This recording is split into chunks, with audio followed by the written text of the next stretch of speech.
Pro wrestling enthusiasts, it is Tuesday, June 19th, 2018, and you are locked into Smacktalk as we are here live at One Wrestling Video, and of course, association with OneWrestling.com. Yes, One Wrestling, the home of the legendary Mr. Bill Apter. For those watching around the globe, my name is Rick Vickrey, otherwise known across social media platforms as @TheRealRBV.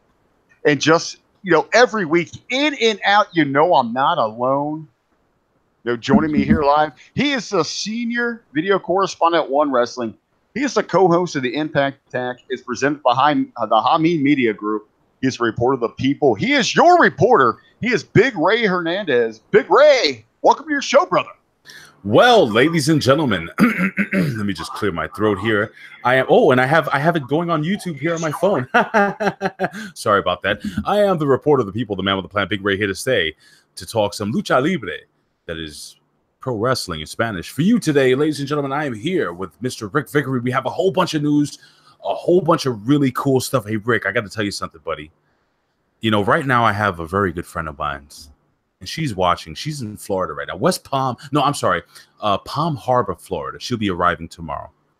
And I just wanted to send a quick shout out to the beautiful, the intoxicating, the glorious, the inebriating, whatever the hell that word that was, Tony Ann, baby, I'll see you tomorrow.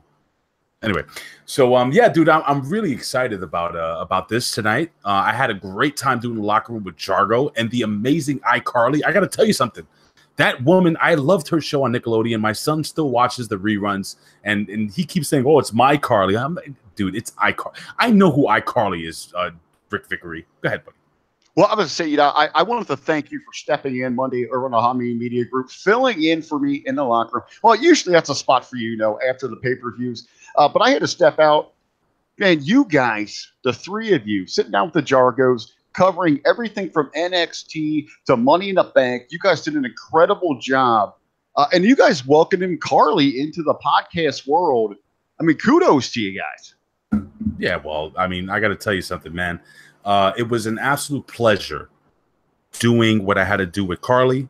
And by the way, I just got a text message from Tony Ann, and she was, she's OMG. I guess, hold on one second. I can't believe you, she says. Why wouldn't you believe me, my dear? I am a hopeless romantic. I mean, that's what I do. I mean, for people that don't know. Anyway, I'm talking about Carly. She was so much fun. Such a cool person. And JARGO, you are a very lucky man because you are way out of your league, brother. Go ahead, Rick. Hey, you know what? I had the fortunate opportunity each and every week. I get to sit down and record the Hitting the Marks Pro Wrestling podcast at hittingthemarks.podbean.com with JARGO. And Carly comes in a couple times during the show, says hello. When we do our break, they go out to smoke or, just spend some quality time together. I get to see her on the weekly. You are right. She is a very beautiful woman. But before we jump into all this news and notes, hold on. I got to cut you off. What do we got from Florida right now, Ray? I'm just saying JARGO.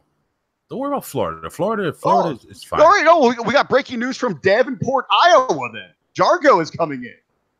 Whoa, JARGO is coming into Davenport, Iowa. Oh, by the way, that's his home base. Hold on. I am in control of the whole chat system here. I want to give a big shout out to Mr. Michael Davis, Mr. Richard Bain for joining us. William Alicia, what's going up?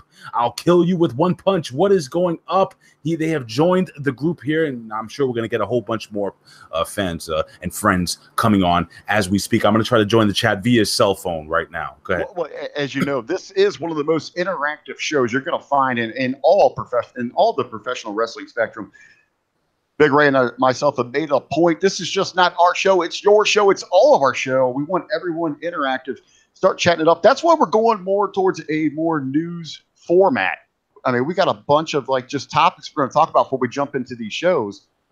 But I do need to put over before we get into these things. The reason I wasn't in the locker room on Monday, I was so spent from my weekend. I was out covering an amazing show on Saturday, Battle on the Border. It was in Harrison, Ohio.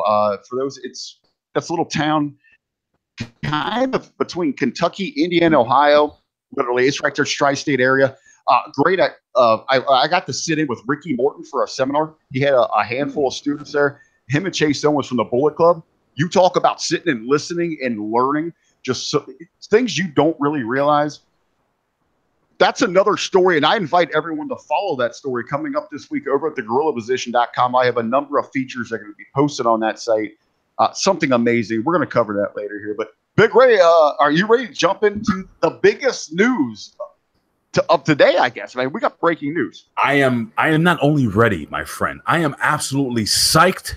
I am freaking excited. And excited. And by the way, I have to be honest with you, Rick. I am absolutely enthralled by the fact that I'm going to see this beautiful woman tomorrow.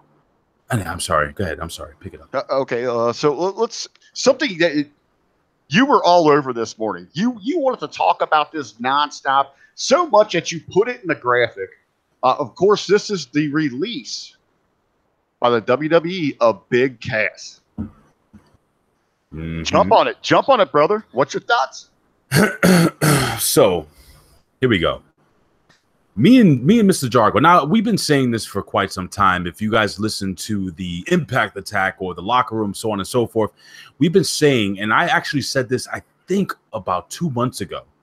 Ever since Mr. Big Cass jumped in the ring and decided to go above and beyond what the office told him to do. What am I talking about? When they had the little person dressed up like Danny O'Brien coming to the ring, and then he did his own business. In other words, I learned this past weekend. Though they had a quote. We're going to call it a little person match on Battle on the Border, and I referred to that a couple times as a little person match. And actually, the Bulldog, the little person that was in that match, came up and threatened to staple gun a dollar bill to my nuts.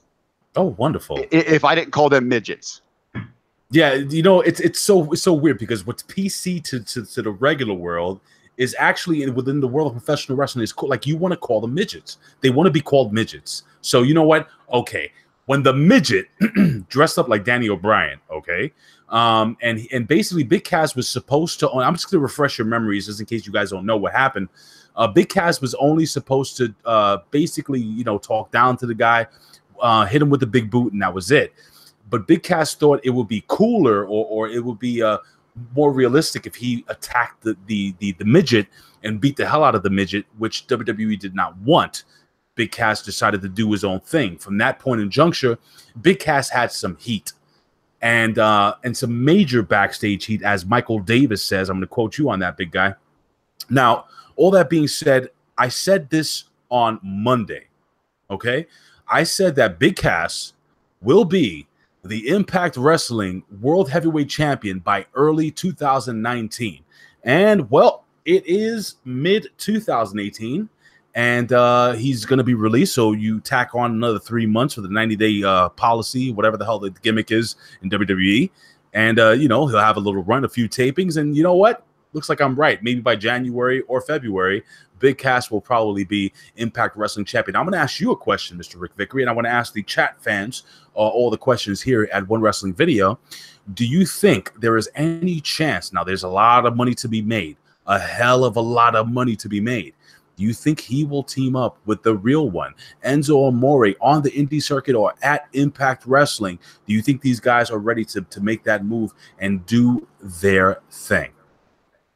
Well, you know, that was one thing you read my mind on this. I was going to pose at you being the Impact guy. You know, what kind of money is there to be had with these two? Or is that company in the position to let those two go out there and have a microphone and be the hot selves that they are? Because I think they could bring a lot of traction. I'm going to kick it back over to on Facebook to the discussion group, the Hami Media discussion group.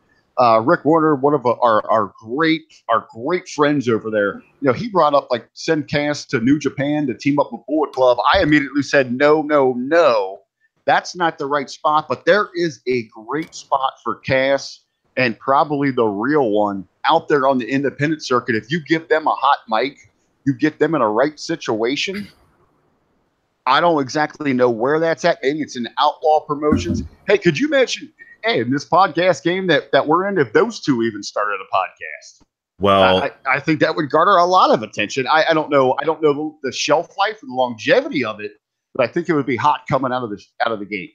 Well, Michael Davis, and he's very active today. But this, oh, hold on, we got a couple of people here now. I can't. What is this? A rational pragmatist or pragmatist? Yes. Okay. So LOA, who cares about sad TNA? Let me explain something to you, my friend, about sad TNA. Oh, he just hit a button. No, it is what it is. It's fine. By the way, welcome, my friend. First time I've seen you here. But Impact Wrestling is actually putting forth some really good, entertaining television. The fact that you still call it TNA, it pretty much means that you don't know the product because TNA doesn't exist. It's just Impact Wrestling, neither here nor there. But in all seriousness, Mr. Davis says no chance in hell. So I'm assuming he's saying that there is no chance that these two would get together. Let me explain something to you. I even spoke to Bill Apter earlier today, and Bill Apter. Basically, in layman's terms, and I'm not going to quote him because I'm just going to paraphrase, that there is so much money for these guys to be made on the independent circuit. He believes that they will, in fact, possibly get together. And I got to be honest with you, when Bill Apter tells me something, I kind of listen because the guy's pretty much right 99.999% of the time. But yeah, man, this is going to be pretty good. Now, let me see, 200,000 viewers from 2 million viewers. Dude, you're talking about. All right, are we going to go into this Impact shit? All right, I'm going to do it right now. I'll even let me step in here. Now, so you're talking about different viewership. You cannot. That's apples and oranges. Let's really look where Impact has grown. They are up 58% in viewership. Look where they've come from. You have to give them respect on that. It's the same as New Japan. You know, they've grown in the New Japan world 23% in 6 months. Where WWE is still stagnant. They're not even anywhere close to their goals. But you still can't compare that to the Juggernaut. You have to measure them in their own cylinder. Now, let's go back real quick here. You know, something that kind of pops me, man. I would love to see an LAX in any fashion go against like a Big Cass and an Enzo, man, just for the mic work.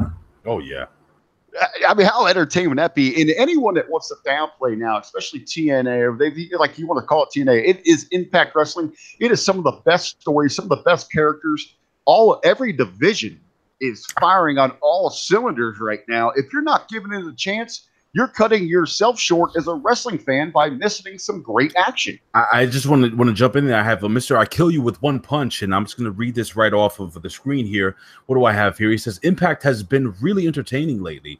Writers are doing their job. They have some good talent right now. It's true. And also, Mr. Michael Davis, Impact has been better than WWE as of late. Wow. And I'm not being an Impact fan. And listen, I'm not. Let me explain this to you guys. I love Impact Wrestling. I watch it on a regular basis, and I too have watched this since the days of the Asylum. Since I actually watched the very first, I purchased their very first pay-per-view, and I was watching them even before they were on television. So I'm a big Impact Wrestling fan, my friends. And when the Aces and Eights were there, when Impact had Hulk Hogan there, during that time, I got to be honest with you, I had to take a step back, take a deep breath, because in my humble opinion, that was terrible wrestling. But over the last 6 months, Impact Wrestling, in my humble opinion, has been putting forth some really. How the hell did we go from Big Cass to Impact Wrestling, Rick? Well, yeah, here's what I do. I love it. You gave me a transition there, and you brought up Hulk Hogan, and this reminds me, of our next big news topic. The last time the WWE got this much upset about something going against them at Madison Square Garden was when Hulk Hogan took Impact, TNA Wrestling Impact, there for a press conference. Well, WWE is at it again. They are trying to prevent other people from going to Madison Square Garden, and it seems now they have blocked Ring of Honor from going there. They feel threatened by this. This seems a little interesting to me, because we know that AAA is also trying to get in there from Mexico. Ring of Honor wants a show there. MSG's kind of mad at WWE. They're getting neglected during all this SummerSlam activities. I thought Ring of Honor would slide by because of the association that Sinclair Broadcasting has with Fox channels, and now WWE's association with Fox going forward here, assumably here within the next year. Big Ray, you got any thoughts on this? Oh, crap. I was just retorting. All right. So listen, first and foremost, the whole situation with ROH and Madison Square Garden, I didn't voice this, so I'm not going to sound like I'm a freaking soothsayer or anything like that. but I knew this was going to happen. I knew that WWE was going to come to a point where they're like, listen, guys, you are not going to have anything other than WWE product on your, in Madison Square Garden. It was eventually going to happen. I was just waiting for WWE to kind of, uncoil and strike like the Cobras they are. And it's a shame. It's a shame. This is the same thing that happened to the NWA and WCW back in the day. Now, what's going to happen now moving forward? I wish JARGO was with us, because JARGO does work for Sinclair Broadcasting.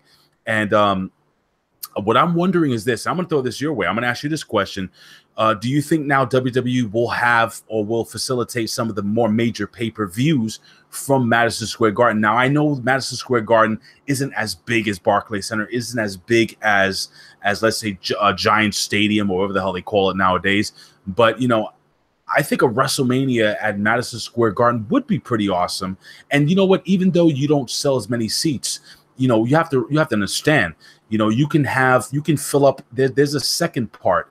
The Paramount Theater, which is the old MSG, which is right next door. You can actually put big screens there and sell that out as well. So you can add another 10,000 seats to that. And of course, the city's going to garner a ton of money coming from, Madison Square Garden. So Rick, what do you think regarding that? What do you think about what I just said, buddy? Well, here's what everyone's kind of villainizing WWE here for stepping in and kind of what they perceive bullying MSG and pushing Ring of Honor out. I'm going to flip the whole coin. I think Ring of Honor in Madison Square Garden just played the WWE, because now Ring of Honor just got the exposure. They've got the rub. Their name is out there now. People are talking about how now they ultimately are what they are supposed to be. They're that underdog that couldn't, even though that their company Sinclair could crush WWE.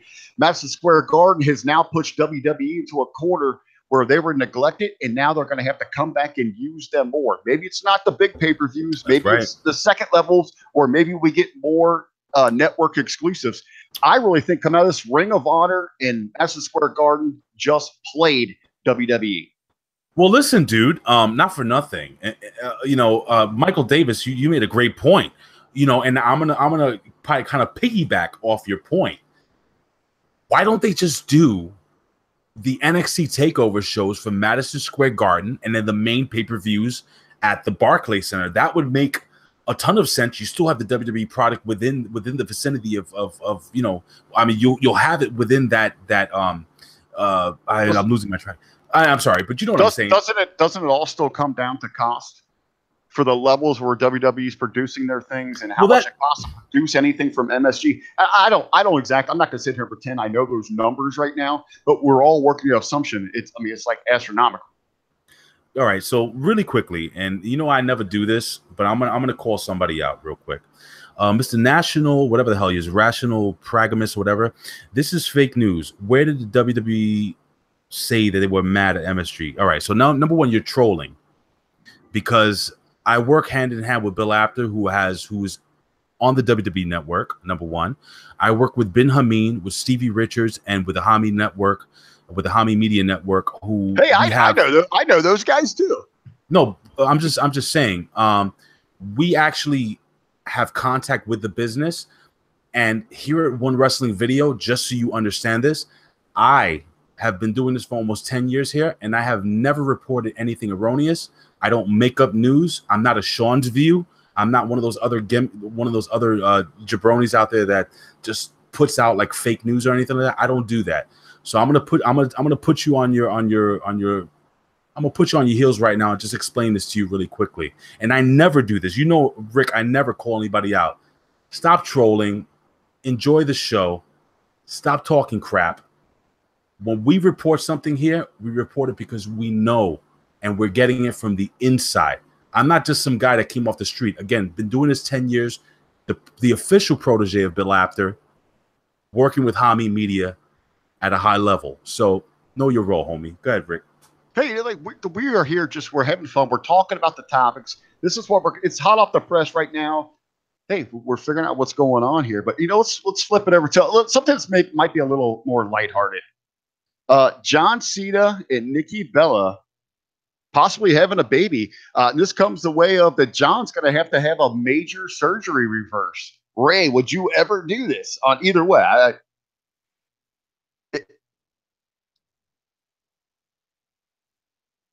I lost you somewhere in the ring. Sorry, I'm back. What'd you say about Nikki There we Bella? go.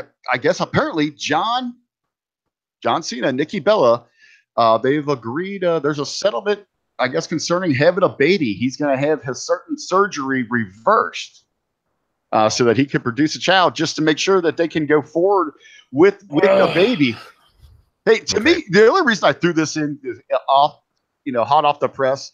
To me, some of the things we're seeing here on Total Bellas, the things we're seeing here between Cena and Nikki, man, this is so much better writing than that we've seen in a long time, from the dramatic side. No. Are you buying any of this? Yeah, well, listen, man, I'm going to be honest with you, okay? This is going to sound really silly, but I really do believe that John Cena really loves this girl. I just hear me out, okay? I think John Cena really cares about this girl. I think all this stuff that we're seeing on Total Bellas and all this stuff we're seeing on WWE TV and E! News, I got to be honest. I think a lot of this stuff is predetermined or scripted. But I will say this. I do sincerely believe that John Cena cares about her. I believe that Nikki Bella does care about him, from what I understand, from what I've heard within the business, from people that I know in the business, in the backstage area. And again, and Peter is totally cool with this. And I'm not saying that he's my stooge, but I'm a very close friend of Peter Rosenberg. I have his freaking cell phone number. So anytime I have a certain question, I can ask him. Not saying that he is my official stooge. I hate to drop names, but that's my boy. So, but from what I understand, they care about each other. Now, whether he reversed a certain gimmick that he had on his gimmick, well, he said he's willing to. I think it's already been done. Just I'm not gonna officially report that, but I think it's been done for quite some time. You know what? That might be one of our first T-shirts that we drop together, Big Ray. Re-gimmick the gimmick. Oh, re-gimmick the gimmick. All right, go. I'm reading from the freaking chat room, brother. All right, you're checking those out. I'm just trying to hit you with some fun topics here before we jump into the red and the blue brands here. But hey, how about this one? This is some major news. I kind of hesitate to throw this out here, but you know what? WWE went and stooged this out themselves. This is major news. We've had some NXT tag team championships change hands over in the UK. Mm-hmm. Big news.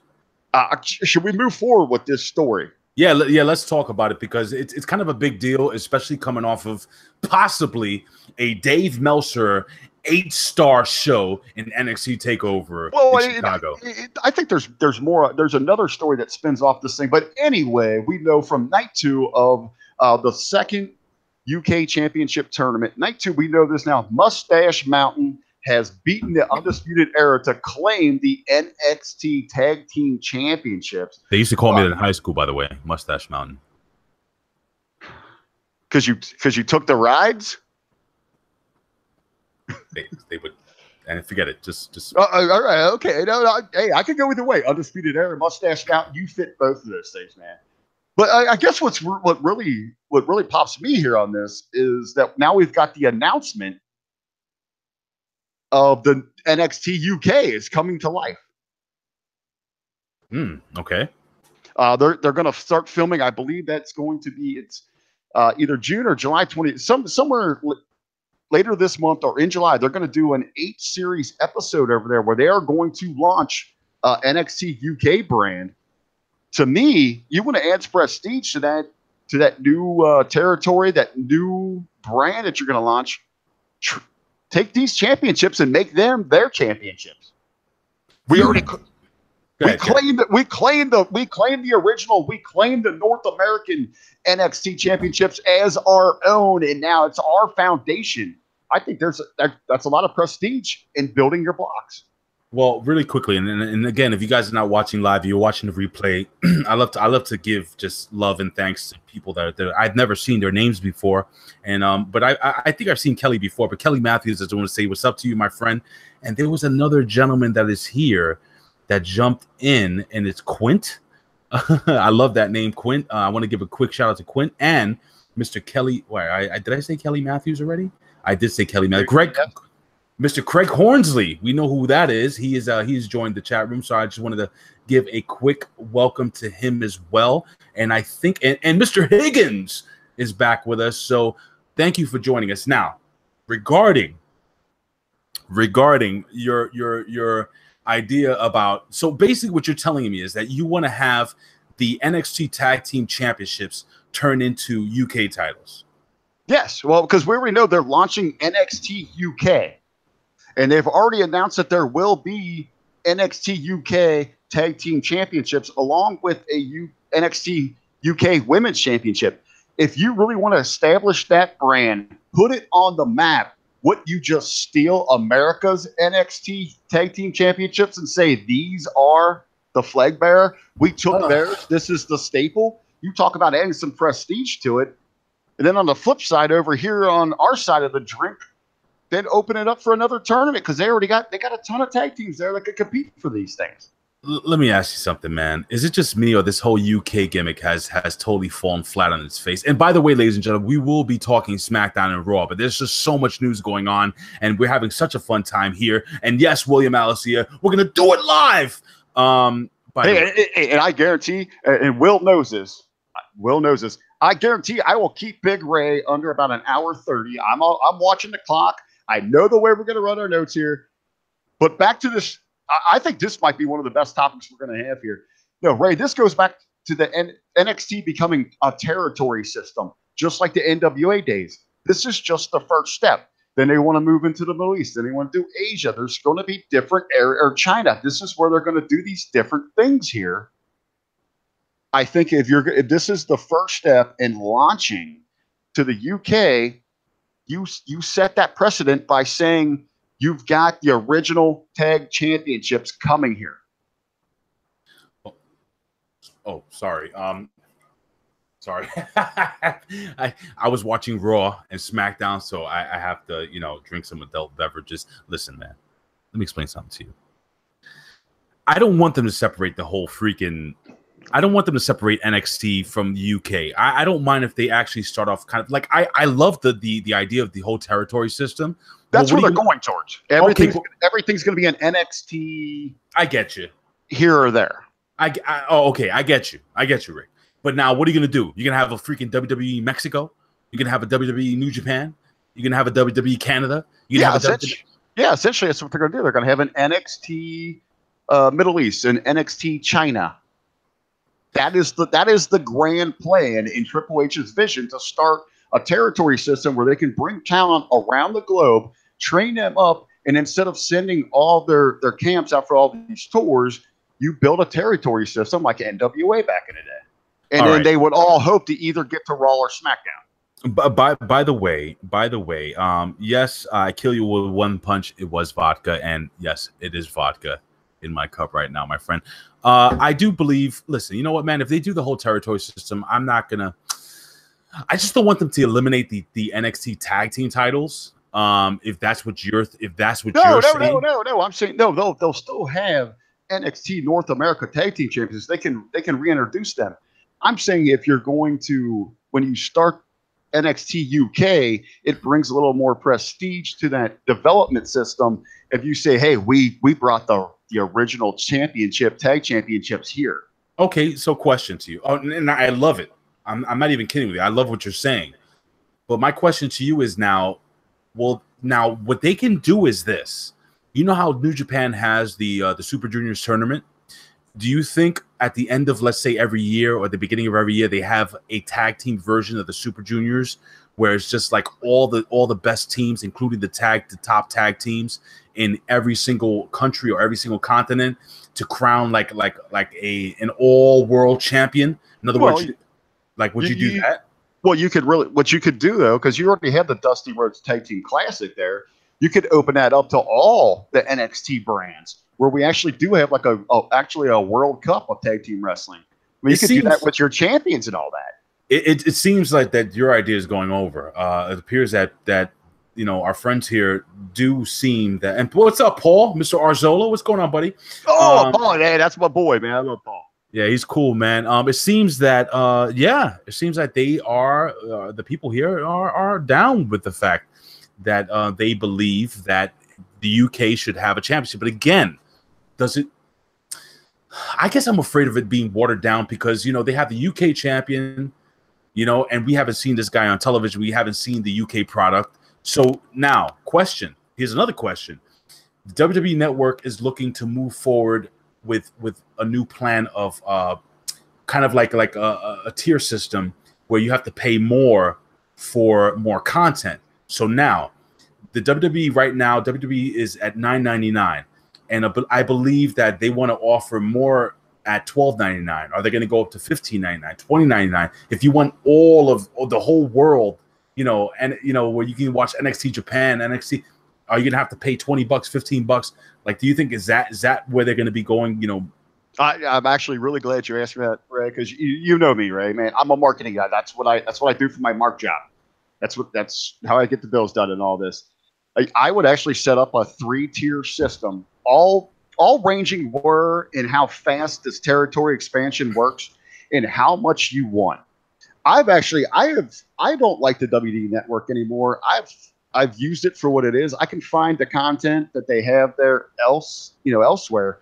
But if you can start adding these territories, I would go anywhere from a $10 up to a $21 tier. Wow, $21 a month.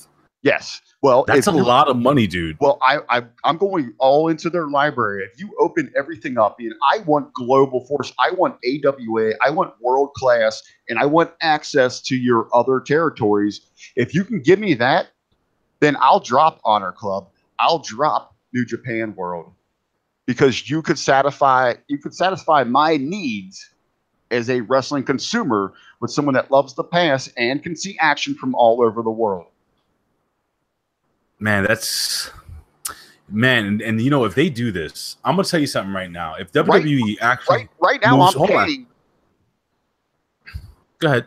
Well, I'll say right now I'm paying, up to $30 for wrestling networks a month, and I've already cut WWE. I'm finding it elsewhere. Whoa, what do you mean you cut WWE? You're not a member of the WWE Network? I'm a stockholder, but not a member of the network.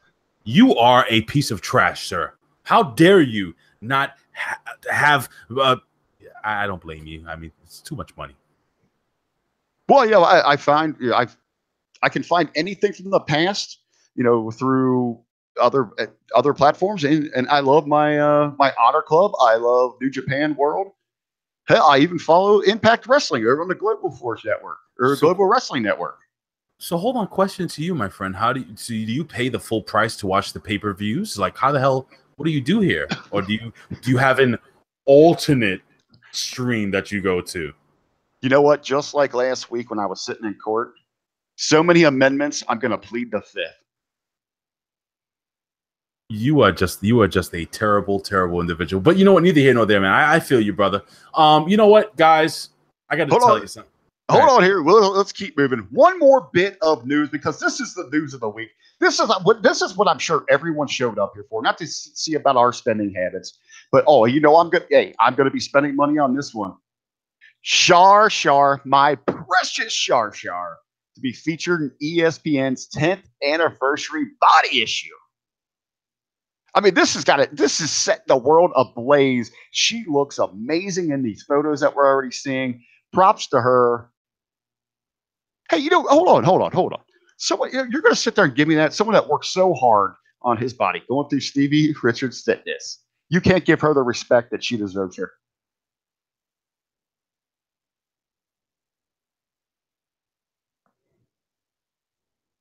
Where'd you go? Sorry. I keep muting my mic. You got the mic. I just said I apologize. She's Ric Flair with boobs. Sorry, I can't look, dude. I cannot look at her. Okay, I always think like Charlotte is not an ugly woman. She's a beautiful woman. She's a great smile, very fit. But I can only imagine being intimate with her, and all of a sudden she's like, "To be the man, you gotta beat the woman." Woo, yeah. Okay. It is my job to move us along here, so I'm going to leave it. Hold on. One last thing. Let's go back real quickly before we jump into SmackDown. Well, we're going to Raw first. Well, whatever, Raw. That's the first question. And this is a big deal with the Big Cass thing, because you never really answered my question. Do you think Big Cass will end up in Impact Wrestling eventually? I think, you know what? I could actually see that. As I said, I love to see him with LAX. I'd love to see, and I think it's a package deal. You got to bring the real one in. Well, here's the thing. Remember, Real One, aka Enzo Amore, how you doing, is actually taking indie bookings now. And he's gonna make a lot of money on the indie circuit, and he doesn't even have to wrestle. He could just go and cut a promo. How you doing? On anyone. I think there's money if you give those two a hot mic. They're gonna bring the crowds. You let them go crazy, and those two together, hey, love it or hate it. Hey, I love to see them against LAX, against Ohio versus every. Rick, I gotta put over Kelly Matthews. He says, and I quote, "I don't want a woman who woos in bed." Well, I love a woman that woos in. Woo, woo, woo, woo, woo, woo. Sorry. Well, I was gonna say, you know what? We're gonna drop all that. Yes, I see them in Impact, but I do want to leave the news at this. Big Ray, I know I've told you this before, but I don't think our listeners here on Smack Talk have heard this. Is if they've learned, Charlotte is my precious. She is my end all be all, and yes, I will take her last name to hear her yell it.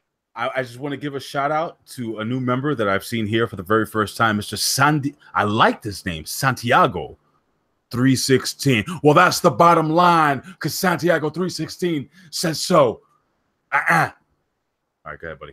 You know what? I love that. Perfect transition to this, because something that reminded me of little Stone Cold Steve Austin 316. Let's talk about the Raw Women's title picture. Man, Ronda going against Authority this week. They want her. We've always heard that rumor. They wanted her to be that kind of that face, kind of reminiscent of Stone Cold, to bring people back to that feeling.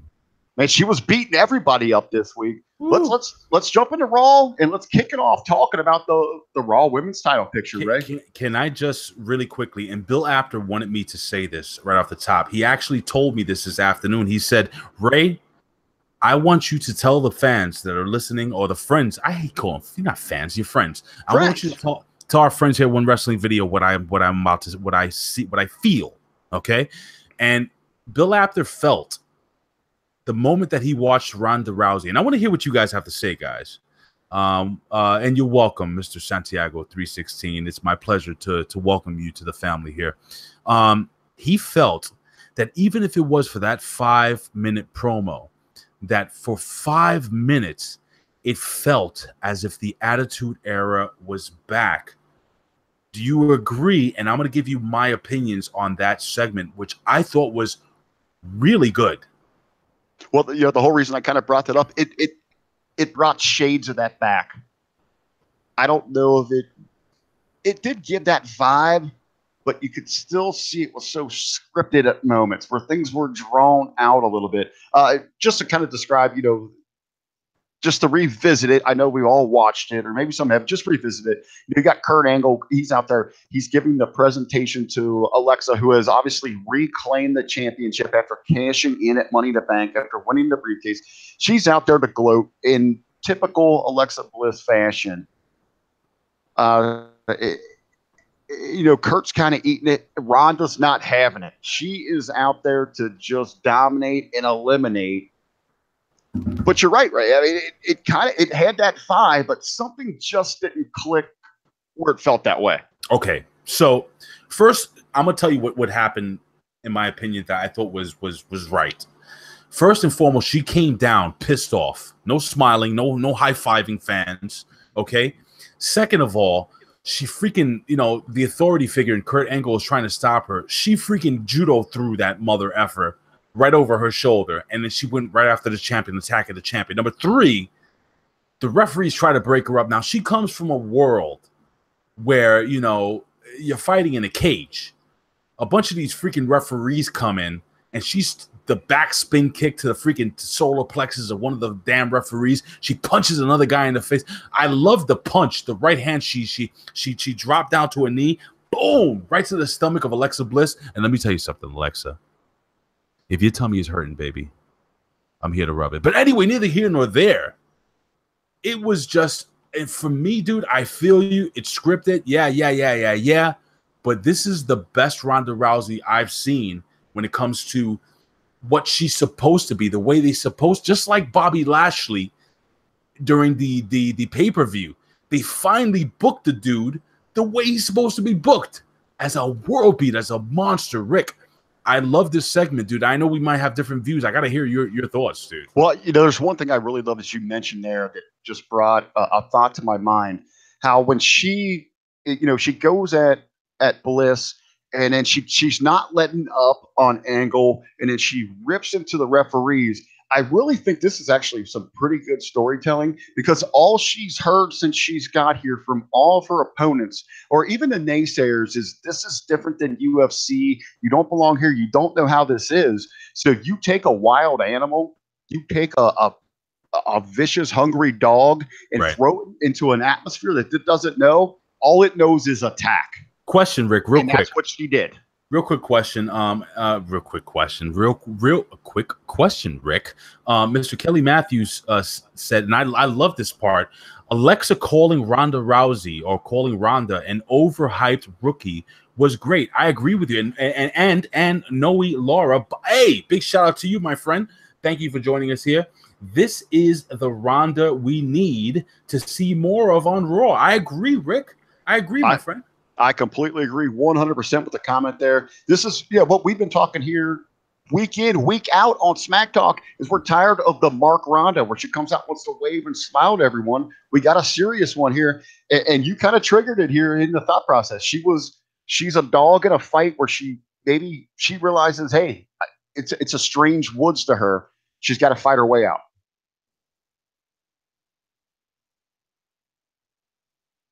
Hit that mic, Ray.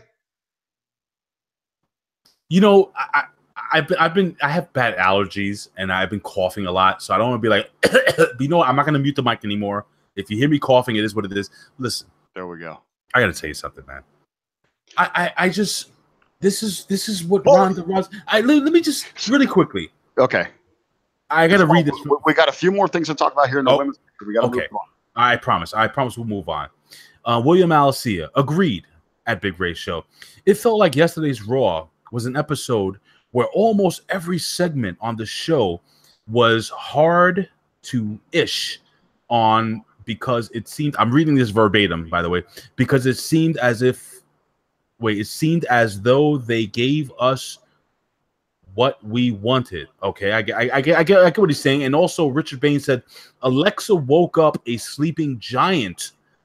I would not want to piss off Ronda Rousey. And last but not least, Noah Laura says, no more Ronda smile to be the Ronda that you were in the UFC. Because, dude, I got to tell you, man, I think a lot of us are happy to finally see Ronda Rousey stop smiling.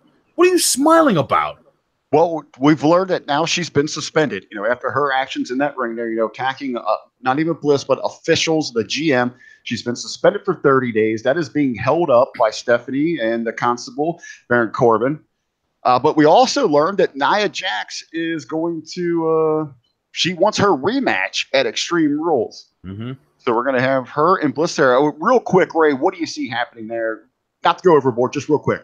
No, real quick, I don't see Alexa Bliss losing that title. I think the heat is with Ronda Rousey and Alexa Bliss, and I think that's going to be a slow build into SummerSlam. It's going to give you 30 days, and what's going to happen is Alexa Bliss is going to fight Nia Jax at the next pay-per-view, which is going to be about 30 days away, and guess who's going to come in?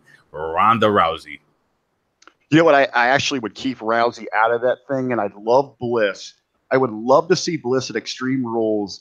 And it has to be by crook and hook, because that's the way she does things. But somehow I would love to see her win with an armbar over Nia. Just to build that heat up. Going into SummerSlam against Ronda. But hey, we're talking about Nia. We just mentioned Nia. So let's transfer over to other monsters. We got a monster in the bank. Braun Strowman claims the case. So let's kind of combine these two. We got Braun Strowman. We got the Universal title picture. Here's what we've learned now. there's going to be a number one contenders multi-man match at Extreme Rules. That was announced by Kurt Angle.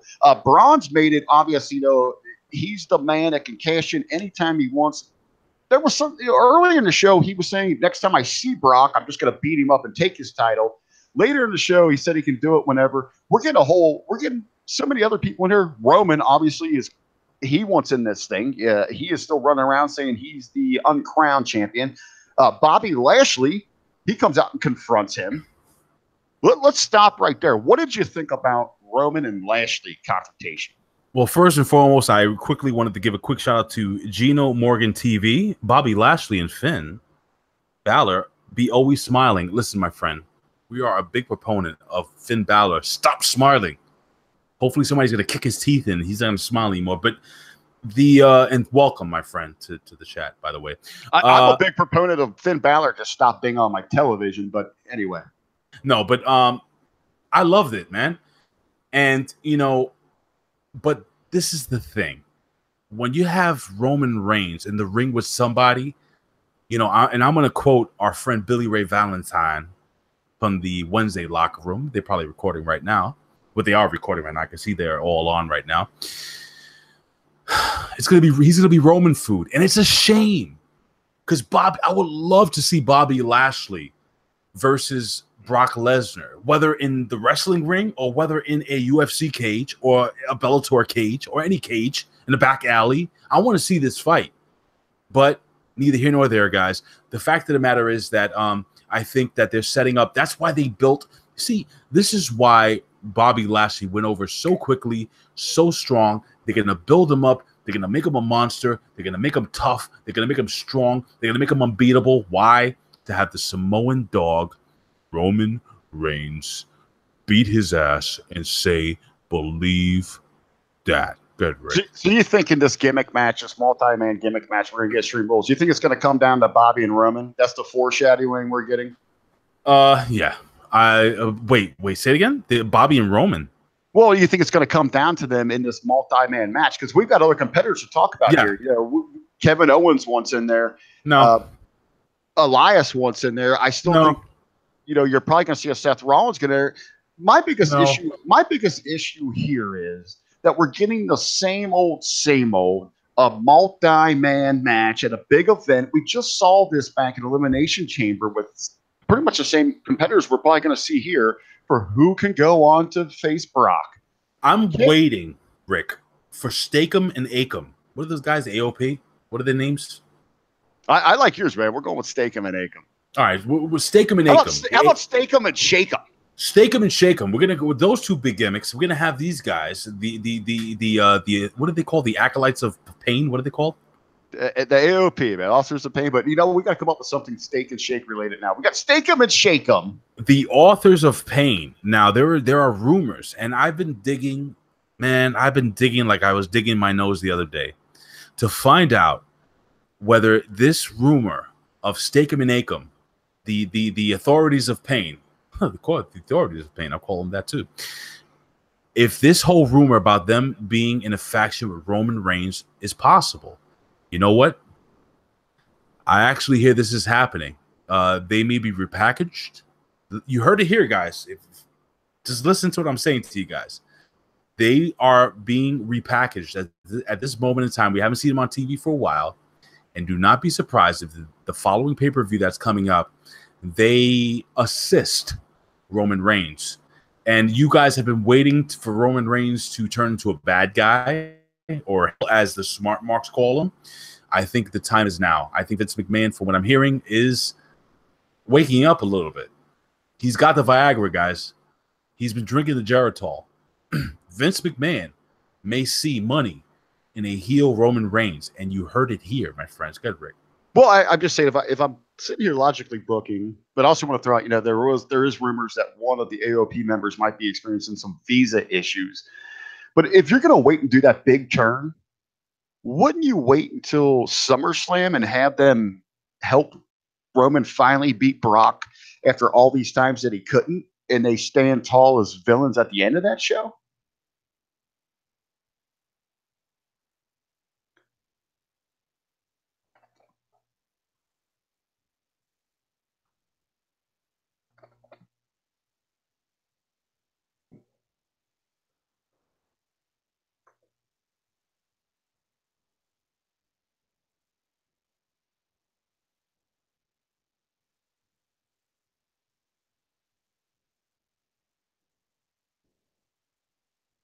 dude, you got to tell me when my mic is. I was sending it to you. It was positive, man. I got you. You got to tell me when my mic is muted. What the hell? I thought you were gonna mic it or mute it anymore. That's what this is. Unbelievable. All right, so I'm gonna say what I said again. Thank God, because I cursed. I said the F word. See, that's why we were held back. It was okay. It was the right, version. So rephrase the question to me again, and I'll reiterate what I said. Well, what I was kind of bringing up, why would you do it Extreme Rules? Why wouldn't you wait until SummerSlam at the main event to have them come in and then help him beat Brock to do that ultimate turn? I got you. And if you guys don't know, this has been brought to you by Very Strong Vodka. All right, so here's the deal. All jokes aside, guys. I believe that this is going to extend. It's going to work its way into SummerSlam. And I do honestly feel, and from what I'm hearing and what I know, Steakum and Akam will be assisting Roman Reigns. Did you hear me say that before? Probably not, right? Mm-hmm. No, you did. Okay. I don't want to stooge off too much because I don't want to ruin it for people. But I will honestly say that I genuinely believe in everything that I get, all the information I get. And again, the card is always subject to change, but I don't want to lean on that BS. Because you have guys like Meltzer who's like, oh, well, he says one thing and then 3 days later it's something totally different. Well, the card is always shut up. I'm putting 2 and 2 together and it's 5. From what I understand, there's going to be a big move with Roman Reigns going into SummerSlam, and fans are going to love it. I'm being honest. Fans are going to love it, and you're going to see over the course of the next couple of weeks. I'll say the next month. After this month is over, moving into August, you may see a change in Roman Reigns, and you heard it here, guys. I'm not trying to get you psyched up. I'm not blowing you guys. I'm not. Well, maybe Billy Ray Valentine, but I'm not blowing smoke up your alley or whatever. But I'm telling you right now, guys, from what I heard, if this goes into fruition, this is going to be one of the best heel turns and one of the best momentum shifts regarding people that absolutely hate him. Vince McMahon has seen the disdain people have for Roman Reigns. Just take my word on it, guys. And I'm pretty on point when it comes to this stuff. So, Rick, are you ready for a huge and almost unbeatable faction with the AOP and Roman Reigns? At this point, though, it's been long overdue. I don't know if fans are going to care either way, even if he does turn that hard heel. Oh, they're going to care. I don't know if they really are, but I will be interested to see what faction steps up and takes them down, because literally, if we're sitting here from a kayfabe side of this, you put those three together, they're an unstoppable force. I mean, you're talking like you need a Brock Lesnar, Braun Strowman, Bobby Lashley to take them down. But I'm thinking maybe like Dean and Seth get something going. Maybe even KO gets somewhere in there. But before we jump off this Universal title picture, I did want to talk to you. Speaking of KO, talk to you about that main event. You had Baron Corbin, Kevin Owens versus Braun and Finn Balor. What'd you think, my friend? Let me unmute my mic first. Just ready to type that to you. Put it on. Finn Balor, that was good, man. I enjoyed it. The tag team match was good. And the fact that, I knew, first and foremost, Baron Corbin, why are you dressed like a vampire from the 90s? What is the deal? What is the deal? Since we're going to the 90s, I'll do my terrible Jerry impression. Jerry Seinfeld. What's the deal with Peanuts? Why is Baron Corbin dressed like a vampire? Anyway, neither here nor there. Hey, man. It was solid. It was solid. I don't know. I kind of found it weird that Braun Strowman has a buddy. He called his little buddy. Did he call him his little buddy, or did you say buddy? I think he said his little buddy. Braun Strowman. So should we be expecting like a Skipper and Gilligan sketch like in 2 weeks? No, I hope not. At least through social media, I can see them doing it. Listen, man, it was what it was.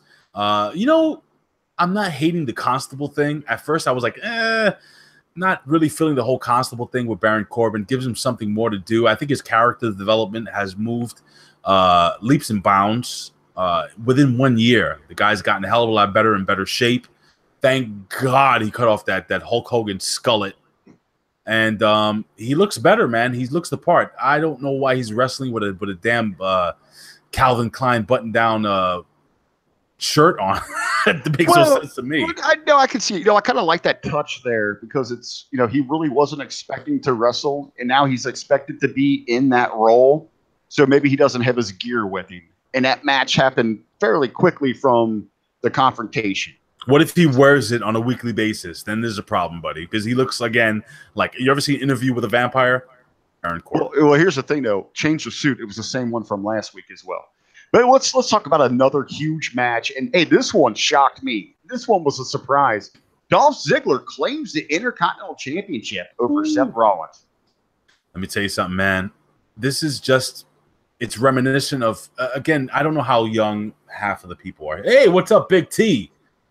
Big shout out to another member joining us here, Big T. I just wanted to give you a big shout out and thank you for joining our family here, my friend.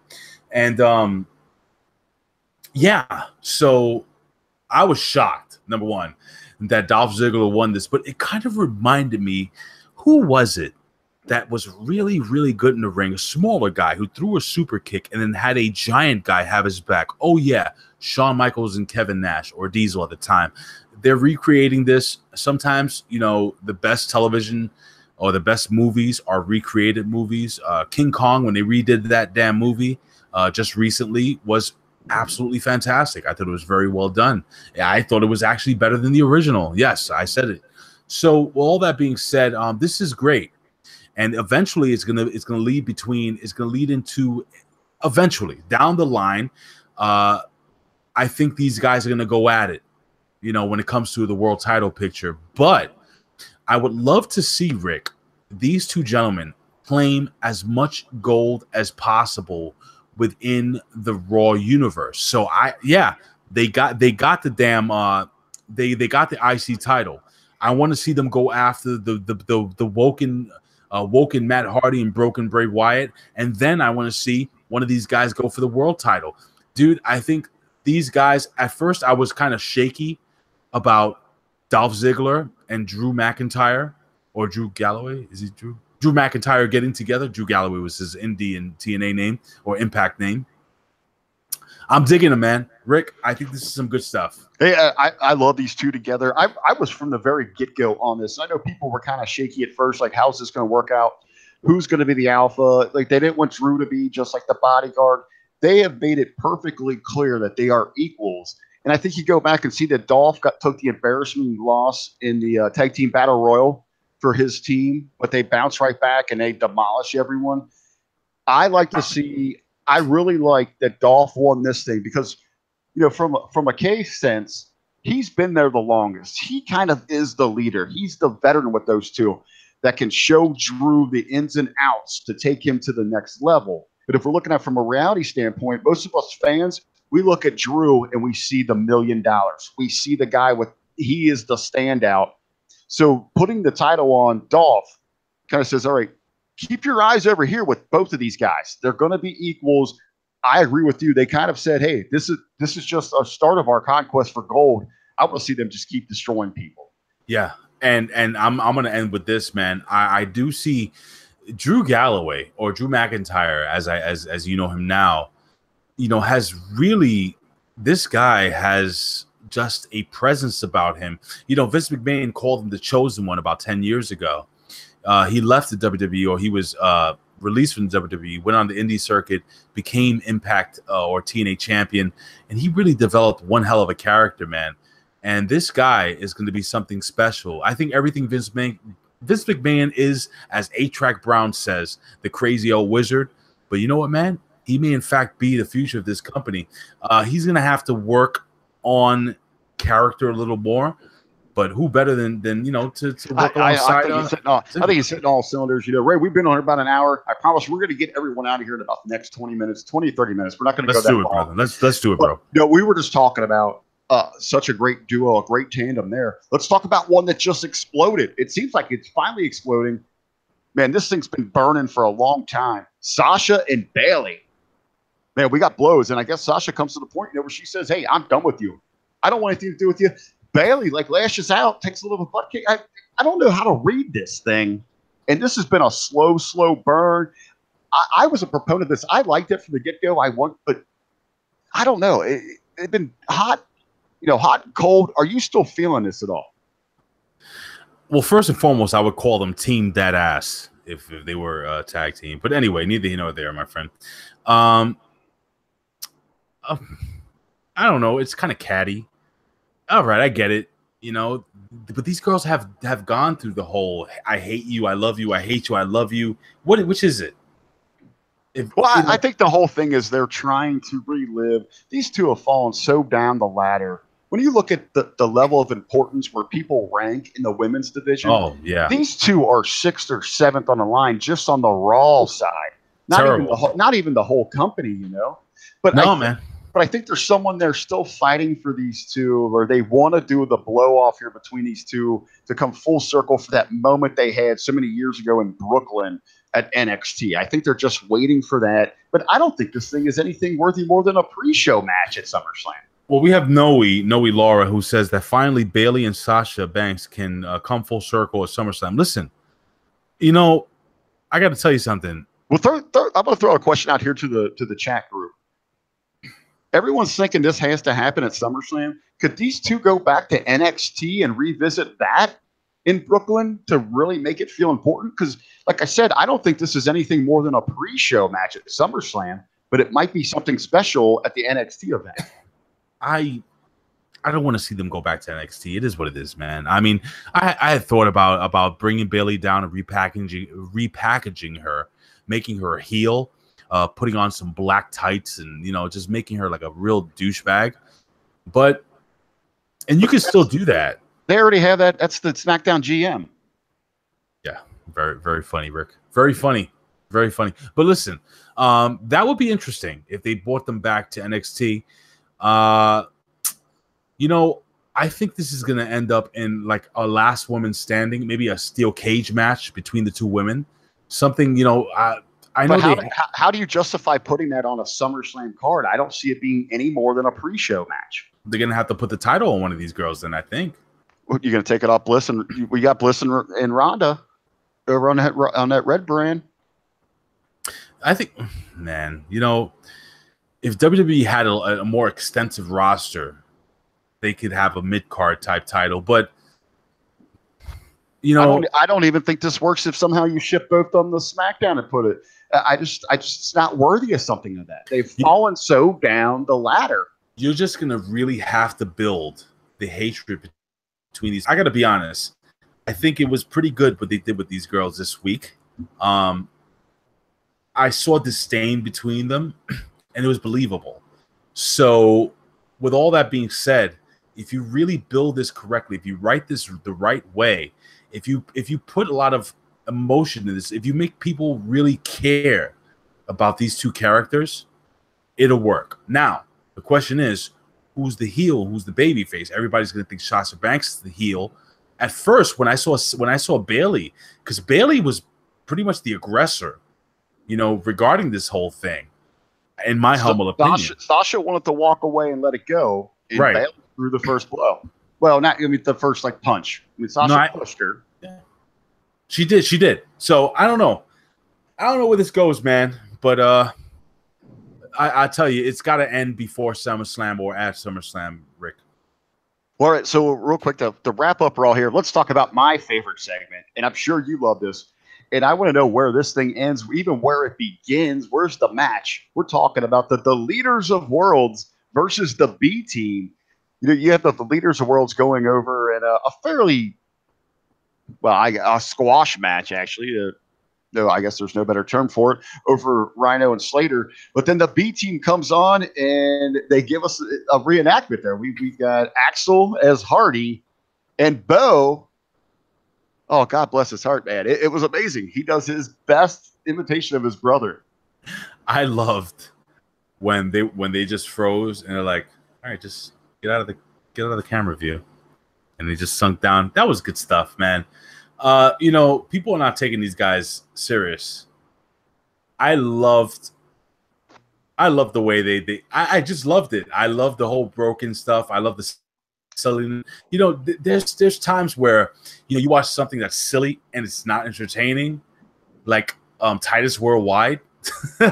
but these guys just, God damn, man, these guys have real. I like them.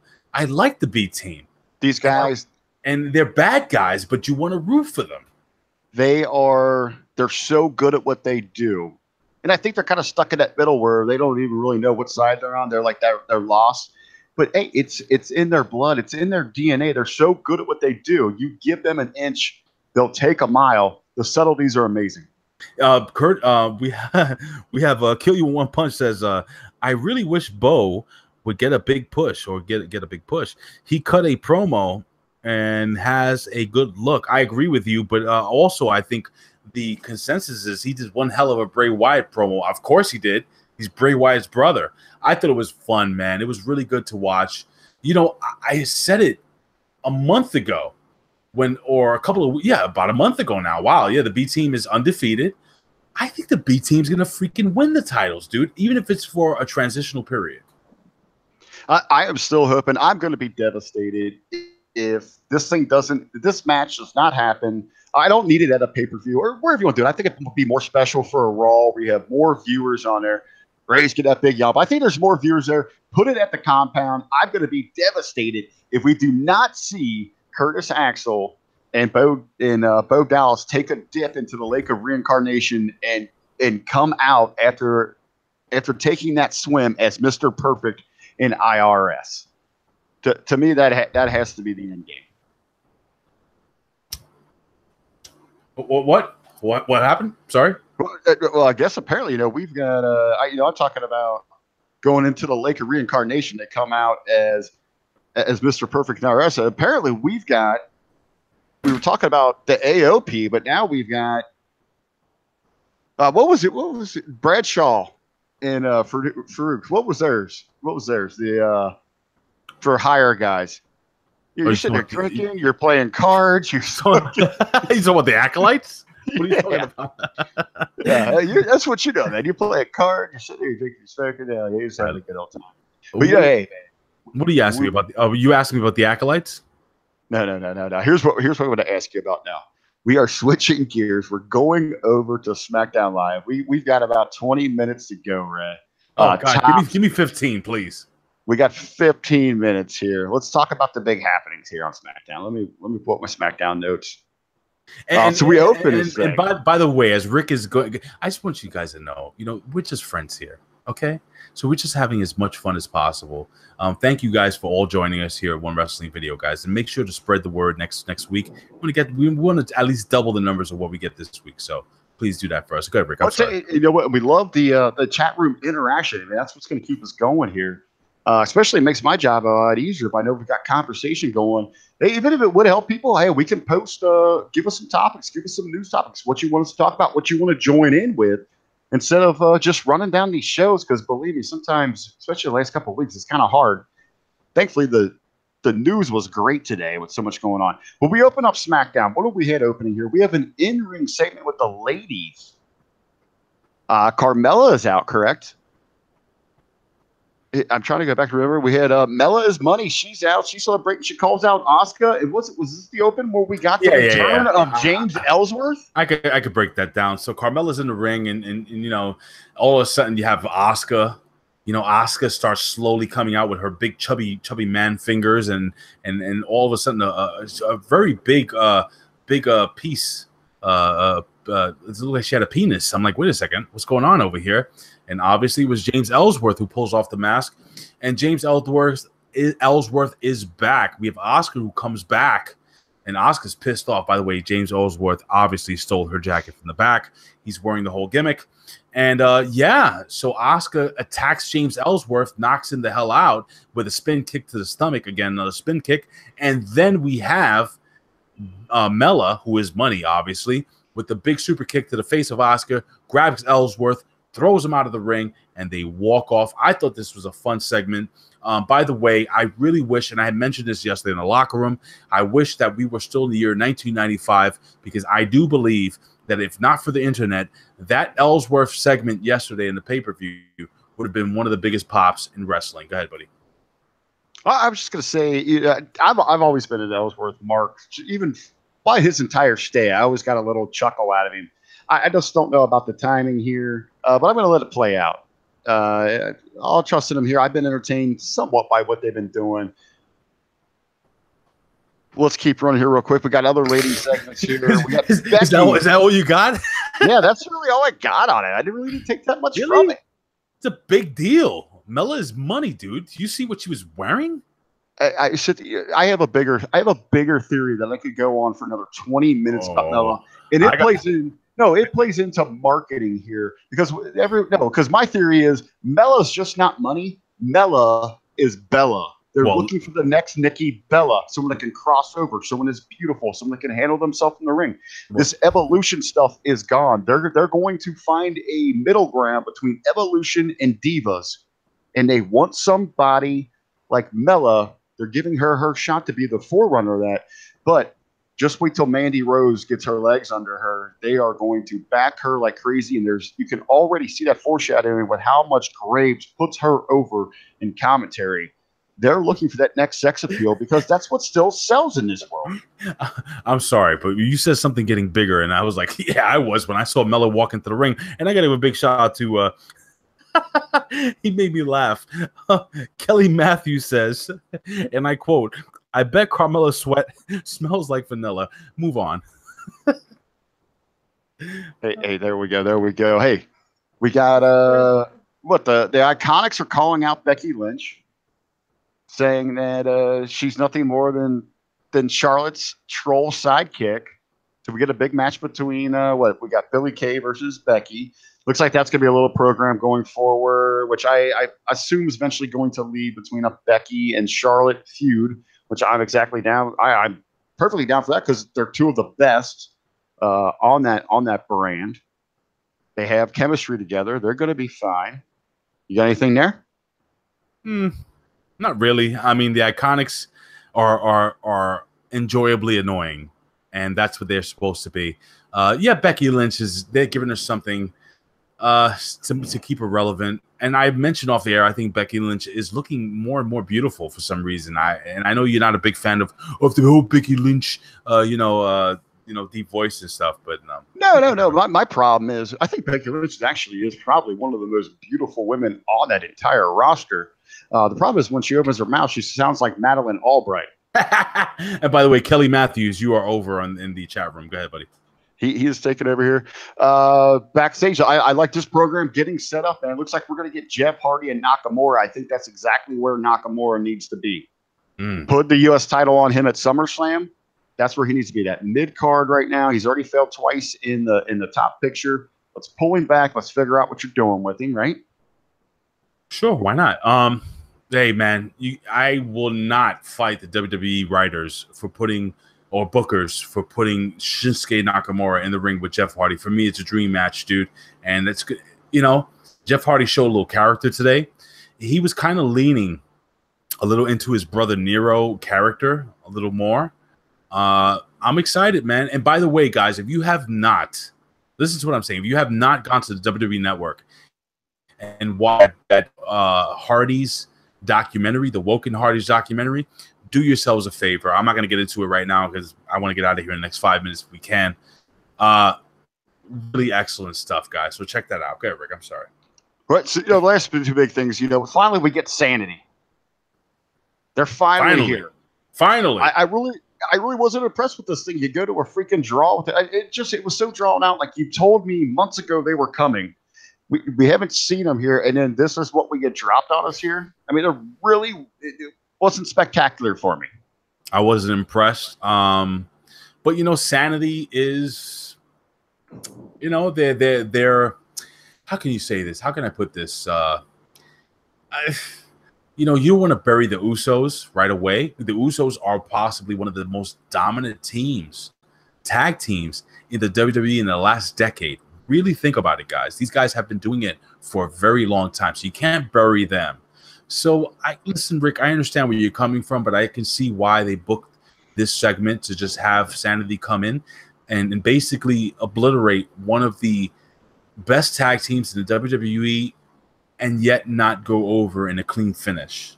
I really think it sums up how pitiful the entire tag division is, because the other note for this tag division is that the Bludgeon Brothers get a rematch, or they go over in a rematch against their challengers from the other day, Gallows and Anderson. It means nothing. The division is so bad that even when you bring in a team that should have an impact, no pun intended, like Sanity, that it means nothing. But I know let's wrap it up on a high note. Something I know you and I were both high on. We were talking about this during the show. Oh yeah, we were saying we want to take notes, but hey, we want to watch the show. This gauntlet match was pretty cool, and it was something, instead of doing like everyone in the ring together, if this is like almost like a mini tournament in a match, something that's kind of fun and different. You get Daniel Bryan, he's coming out first. He opens up with Big E. These guys are going at it here, man. Big E is, in the words of the professor, Chalbella Veracruz, he's untapped potential. Man, Big E is so damn good. This guy needs to be a singles competitor. I was joking around the other day, and I said that Keith Lee is going to be the new member of the New Day, and Big E is going to be finally released from the whole unicorn BS that they're doing over there. But great match, man. Good pacing, great storytelling. You had Danny O'Brien, who I originally thought might win this whole thing. But no, man, he was taken out. Then you have The Miz, who sneaks in after, obviously, that awkward. See, I knew this was going to come bite Danny O'Brien in the ass when he walked by the Bludgeon Brothers. And, they came back to basically obliterate Danny O'Brien. For what reason? I have no idea. Maybe they're still pissed off that he turned his back on the Wyatt family. Don't know why. But yeah, man, this all worked out for the betterment of myself as a viewer. I enjoyed every single minute. Samoa Joe is great. And, dude, I'm not totally angry at the winner. And who was the winner, Rick? That place went crazy on that. But just to speak to what you're saying, I kind of took it as, I saw the same thing you did too. I was like, those guys are going to come back and get him. But then when Miz came out, it's Miz playing the chess game. He knows how to manipulate people. He went and paid some kind of bill. He paid those guys off. He gave them a bounty on Daniel Bryan's head to go out there and get that win. I love the finish. You have Rusev go over. Let's hold off on talking about this finisher real quick. The only thing that bothered me in this match is you have Samoa Joe gets counted out. They usually restart the count when someone enters, or is that just when they're engaged in something? That rule always just kind of like flip flops. It's it's what I call the adapted rule of the count out. It varies here and there. I've actually seen a match where I forgot what the hell it was. Where I've seen it go both ways myself, but it's always kind of like it has to play to the circumstance of the situation. Yeah, man, pretty much. But it kind of worked. It saved Joe. He just kind of got it. Brian showed his smarts, took care of himself. But man, that place was they were hot. They want Rusev Day. Oh yeah, they sure do, man. I kind of liked how you bring AJ out, and I'm immediately thinking, how is this going to play out? Then you kind of have Aiden English kind of break that tension by trying to act like he's too cool for AJ. I'm going to go on a limb here. But what is this? We are still June 19, 2018. I am going to call a double turn in that match at Extreme Rules. I'm going to call a hard double turn. Explain. Well, everyone right now still is cheering Rusev Day, but he is still regularly presenting himself as a heel. AJ is over as that baby. I think AJ is going to come out of that match is a clear heel, where he once again is against the fans, and now officially creative and management is going to embrace Rusev as a baby going forward, pushing him. I still think AJ retains, but we're going with a double turn. What? Oh, shit. What happened? You know it. I'm sorry. Yeah, I shouldn't be promoting this stuff. Anyway, you think it's going to be a double turn? I think we're going to get a double turn in that match. So you think? Wait. So you're saying that Rusev, babyface, and wait, who's the other guy? Rusev is going to firmly emerge as a baby, and AJ is going to be a heel coming out of that match at Extreme Rules. Wow. Well, first and foremost, I got to be honest. When I saw that Rusev Machka won that match, I was kind of elated, dude. I saw that. I thought Samoa Joe would get that title shot. Maybe he will still get that title shot SummerSlam. But you know what, man? Wouldn't it be nice, guys, if Rusev finally got that WWE championship or any championship? He hasn't gotten anything over the last couple of months, dude. I'm happy right now with where they're going. And to see Rusev in the main event, I think we're going to see, and hear me out here, buddy. And Rusev, it was weird because if you notice the interaction between Rusev and AJ, there was respect. But then Aiden English playing, kind of the douchebag sidekick, showed disrespect. So I really want to see where they're going with that. I think it's going to be some fun TV. And, yeah, man, I'm about to light this up. Go ahead, Rick. I'm sorry. I was going to say, what, you are setting me up. You are putting transitions on a tee. You're about to light that up. I'm gonna tell individuals what they can light up every Friday morning over on the Hitting the Marks Pro Wrestling Podcast. You can light up every Friday morning, actually at 4:20 Eastern. It is Michael JARGO and myself on the Hitting the Marks Pro Wrestling Podcast. That is our brand new release time. You can catch us over on Podbean. You can catch us on iTunes. Now, just give us a Google search, the Hitting the Marks Pro Wrestling Podcast, or you can find us at thegorillaposition.com. You can also just find me personally across all social media at The Real RBV. Of course, over on the Hameen Media Group, you can find me on Mondays in the locker room. Big Ray, I'm going to send it to you, man. Get us out of here. Well, first and foremost, this is possibly one of the most fun things that I do every single week. I love doing this with you, Rick, so I appreciate you coming on with me here at One Wrestling Video. Listen, guys, the chat was on fire today. I appreciate you guys all coming on. And by the way, I have to give a quick little shout out. Let me just highlight this and where the hell did he go? Okay, here it is at the very bottom. Of course not. Now it's not working. Okay, it is what it is. Okay, so Global Wars. What are you doing joining us like 15 minutes before the show ends? Anyway. Hey, better late than never. I appreciate it, but Global Wars, you're one of our favorite people. You need to get here a little earlier. 10:30 Eastern Standard Time every Tuesday. Guys, give me a follow on Twitter at Big Ray Show. Give us or on Instagram. Almost at 1,000 followers, guys. So give me a follow. Follow there. Follow us here at One Wrestling Video on Twitter. Follow Bill Apter, the legendary Bill Apter at After One Wrestling, and of course us as a family. Head over to onewrestling.com on not only the internet but also on Facebook. You search One Wrestling, we're also there. Hey guys, listen, we also do some great stuff at Hameen Media. So if you're not a member of the Hameen Media Discussion Group, go to Facebook. Type that in, Hameen Media Discussion Group.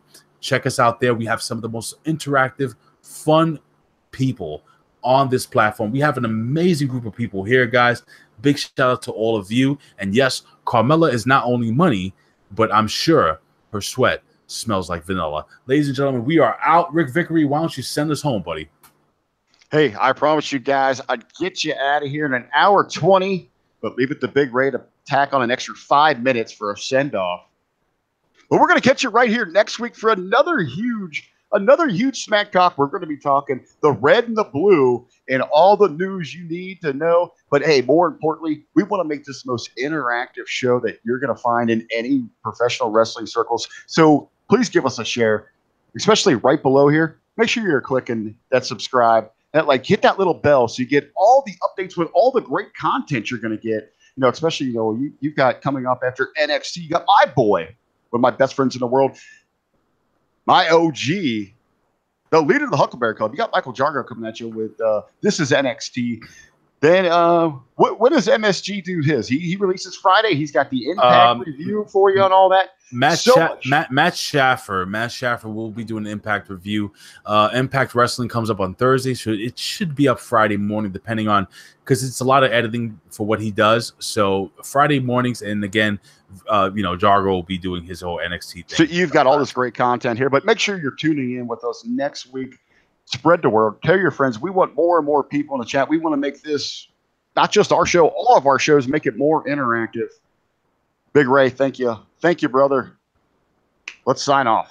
Well, I just wanted to tell you guys, I see this every single week. I would do this for a living, but if I couldn't, I'd do it anyway. Why? Because I love talking wrestling. I love you guys. Rick Vickrey loves you guys. And in the words of the legendary Bill Apter at After One Wrestling on Twitter, we'll see you at the matches. And in the words of my brother Bill Schuyler, up in heaven, ladies and gentlemen, we will see you down the road. Say goodbye, Rick. Good night, Canada. Good night, Canada. It's behind me. Blame Canada. Blame Canada. Goodbye.